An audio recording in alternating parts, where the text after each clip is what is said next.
कल्याण डोंबिवलीमध्ये जसजशी लोकसंख्या वाढते तसतशी वाहनांची संख्याही वाढते, मात्र त्या प्रमाणात वाहतूक व्यवस्थेचं नियोजन नसल्यानं दोन्ही शहरातील वाहतुकीचे 3-13 वाजलेत। रस्त्याची अवस्था तर बिकट आहेच, पण साधे ट्रॅफिक सिग्नलही सुरू नाहीयेत। यामुळे महापालिका आणि ट्रॅफिक विभागाच्या नियोजन शून्य कारभाराचे वाभाडे समोर आले आहेत। आपण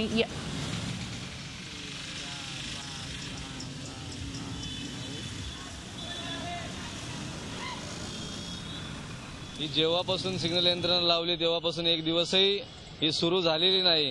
हे पूर्ण अपयश हे महापालिका प्रशासन व पोलीस खात्याचं आहे। या ठिकाणी नागरिकांना कुठेही चालण्यासाठी रस्ता किंवा सोयी सुविधा कुठल्याही महापालिका व ट्रॅफिकवाल्यांनी उपलब्ध करून दिलेला नाही। ट्रॅफिकचे काही अधिकारी व कल्याण डोंबिवली महानगरपालिकेचे संजय गरे सारखे जे भ्रष्टाचारी अधिकारी त्यांचं आणि ट्रॅफिकचं हे साठलोट आहे, आर्थिक साठलोट आहे। आणि हे साठलोट जवळ संपत नाही तवच तर कल्याणकरांना हे सिग्नल बघायला भेटणार नाही। ट्रॅफिक भरपूर खोलंबा झालेला आहे, त्याच्यामुळे लोकांना नागरिकांना भरपूर त्रास होतो। त्याच्यामध्ये महानगरपालिकेचे कर्मचारी, ट्रॅफिकचे कर्मचारी कोणाचं लक्ष नाही याच्यामध्ये, म्हणून जास्त त्रास चालू आहे।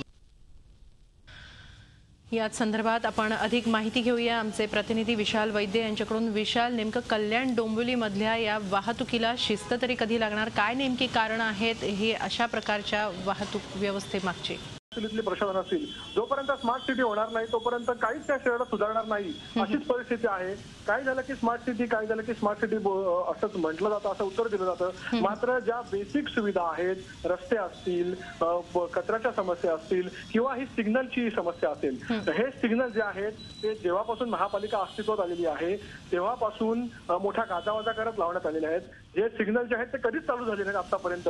हे सिग्नल यंत्रणा जी आहे ती बिघडली, ती पुन्हा दुरुस्त केली, मात्र सिग्नल जे आहेत ते कधी चालू झालेले इथल्या नागरिकांनी बघितलेलेच नाहीयेत। डोंबिवली आणि कल्याणचा विचार केला तर डोंबिवलीमध्ये मानपाडा रोड आणि कल्याण रोड हे अत्यंत दाटीवाटीचे दोन महत्वाचे रस्ते आहेत। आणि कल्याणमध्ये जुना आग्रा रोड असेल, मुरबाड रोड असेल आणि खडकपाडा हायवे असेल, ह्या तिन्ही जे मार्ग जे आहेत, हे पाचही जे मार्ग जे आहेत ते अत्यंत ट्रॅफिकनी आणि वाहनांच्या गजबजाटाने गजबजलेले असतात। दिवसभर इथे खूप ट्रॅफिक असतं। कल्याणमधून तर 2 नॅशनल हायवे जातात ह्या, आणि त्याचबरोबर लोकसंख्या वाढत आहे, लोकसंख्या बरोबर वाहनही सुद्धा वाढत आहेत। ह्या सर्वांना नियंत्रण करण्याची कुठलीही शिस्त म्हणा किंवा कुठलीही यंत्रणा म्हणा ही महापालिकेकडनं आणि ट्रॅफिक विभाग आहे त्यांच्याकडून राबवण्यात येत नाही। एक प्रकारे नियोजन शून्य कारभार जो आहे तो इथे सुरू आहे।